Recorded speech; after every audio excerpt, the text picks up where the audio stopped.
They said it couldn't be done.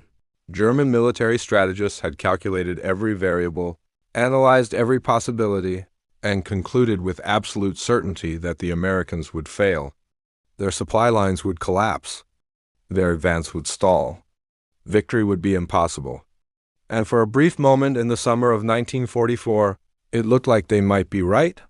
Picture this: General George Patton's Third Army is tearing through France at a speed never before seen in military history. Town after town falls. The German Wehrmacht is in retreat. But there's a problem. A catastrophic problem. Patton's tanks are running dry. His ammunition is depleting. His soldiers are going hungry. And every single day they need 12,500 tons of supplies delivered across 400 miles of war-torn countryside just to keep fighting. 12,500 tons. Every single day.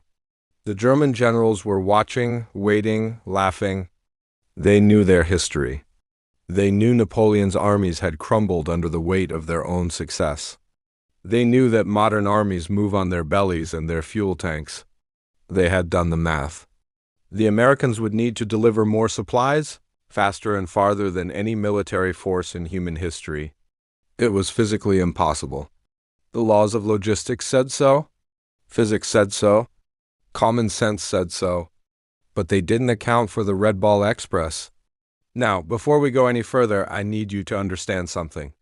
This isn't just a story about trucks and supplies. This is a story about 75% of the men who saved World War II being erased from history. This is about 23,000 heroes who worked themselves to exhaustion, who drove through enemy fire, who survived on 2 hours of sleep, who kept an entire army alive and moving, and whose story was buried for decades because of the color of their skin. This is about the moment when American industry, American determination, and American courage proved that the impossible was just a challenge, waiting to be accepted.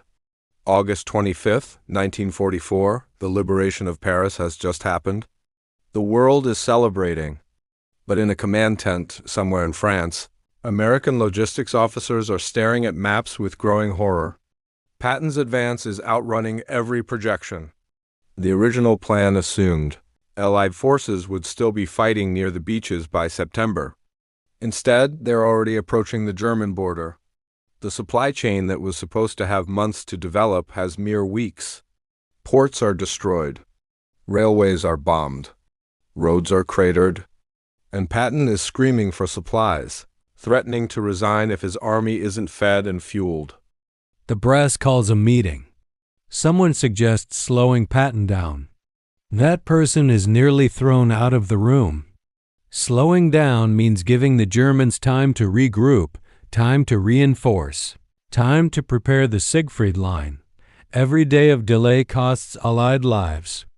Every hour gives Hitler another chance. So the question becomes not whether to supply Patton, but how. How do you deliver the equivalent of a major city's daily consumption across a distance that would stretch from New York to Cleveland, through territory that was a battlefield days ago, with infrastructure that's been systematically destroyed? The answer comes from an unlikely source. Someone remembers a training exercise. Someone recalls a theory about dedicated one-way highways. Someone mentions the Red Ball freight system used by American railways. And suddenly, a plan begins to form. A plan so audacious, so unprecedented, that if it works, it will rewrite the rules of military logistics forever. They're going to turn the roads of France into a conveyor belt. No stops, no breaks. Trucks moving 24 hours a day, 7 days a week.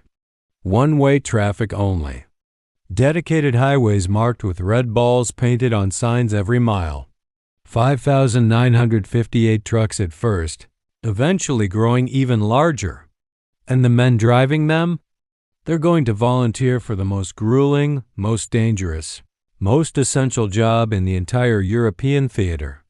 Here's what makes this even more remarkable. 75% of the Red Ball Express drivers are African American, soldiers who had been assigned to service and supply units because the military didn't believe they could fight.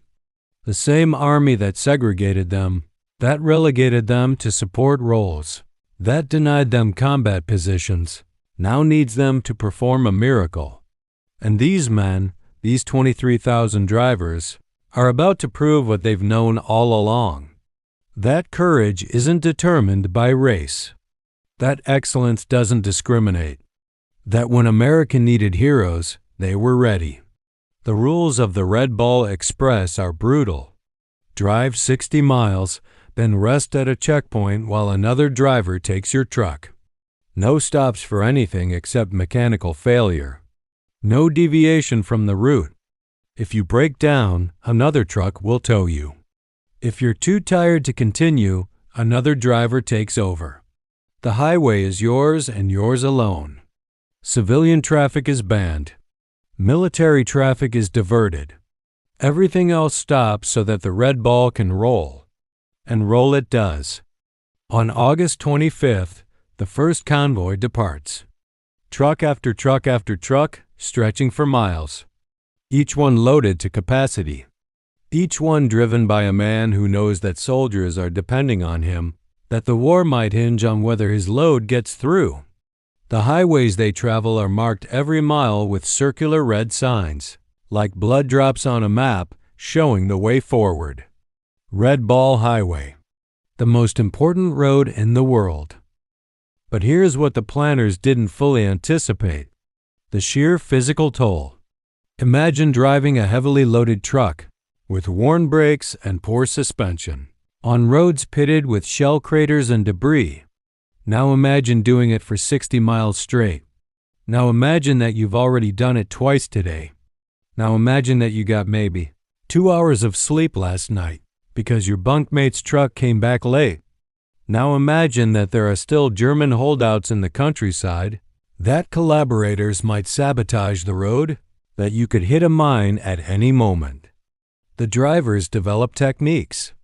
They chain themselves to their steering wheels so they won't fall asleep and crash.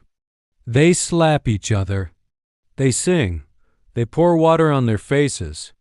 Some take turns driving while others navigate and watch for obstacles.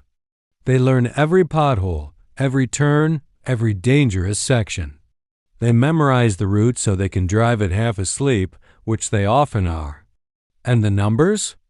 The numbers are staggering. In the first 3 weeks, the Red Ball Express delivers over 100,000 tons of supplies, ammunition, fuel, food, medical supplies. Everything an advancing army needs. Patton's tanks keep moving. His artillery keeps firing. His soldiers keep pushing forward. The German generals keep waiting for the collapse that never comes. But wait, it gets worse before it gets better. By mid-September, the operation is starting to buckle under its own success. The trucks themselves are breaking down faster than they can be repaired. These aren't new vehicles. Many of them were already worn before the operation began. Now they're running 24/7 on terrible roads. Tires blow out. Engines overheat. Transmissions fail. Some trucks are literally driven until they fall apart, then cannibalized for parts to keep others running. The drivers are reaching their breaking point too. Men are falling asleep at the wheel despite their best efforts. Accidents increase. Some drivers haven't had a real night's sleep in weeks. They're losing weight. Their hands shake. Their eyes are bloodshot and hollow. Medical officers start reporting cases of extreme exhaustion that border on medical emergencies. But when the officers suggest shutting down the operation for rest, the drivers refuse. They know what's at stake. They know that Patton is 50 miles from the German border. They know that stopping means soldiers die. And then something happens that changes everything. The German generals who had been so confident, so certain that logistics would defeat the Americans, start to realize they were wrong. Captured German officers are interrogated, and their testimony is remarkable. They had counted on the supply line collapsing. They had positioned troops based on the assumption that Patton would have to halt. They had planned counterattacks.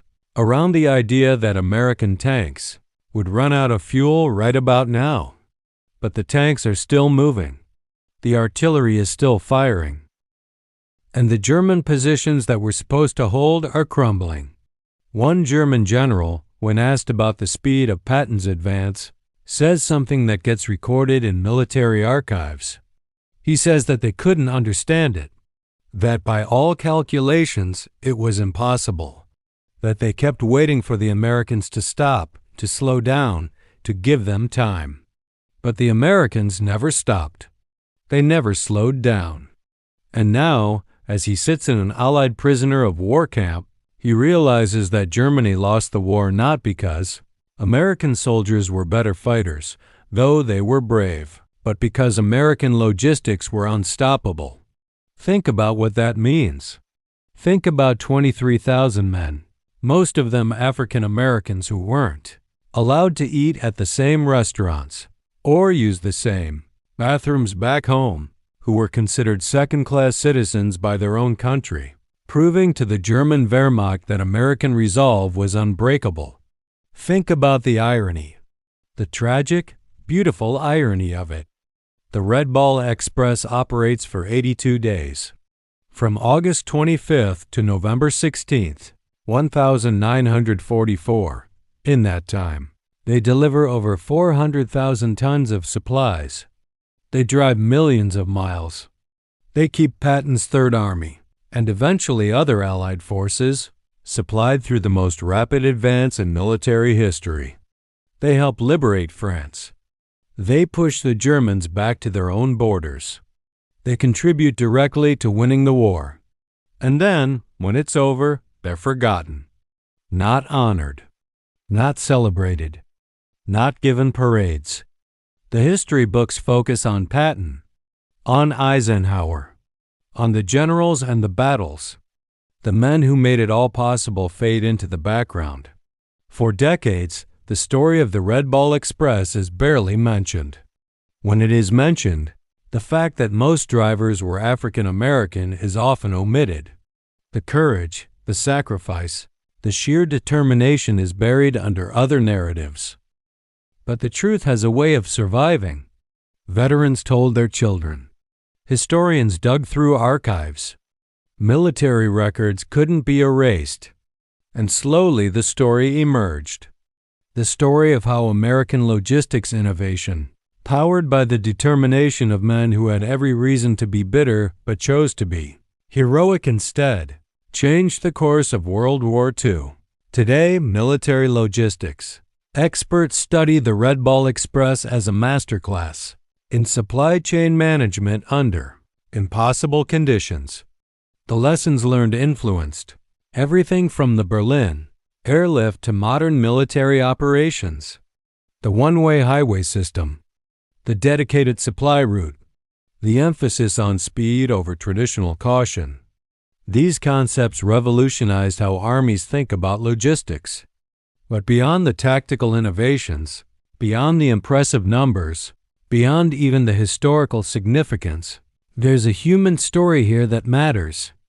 23,000 men looked at an impossible task and decided to do it anyway.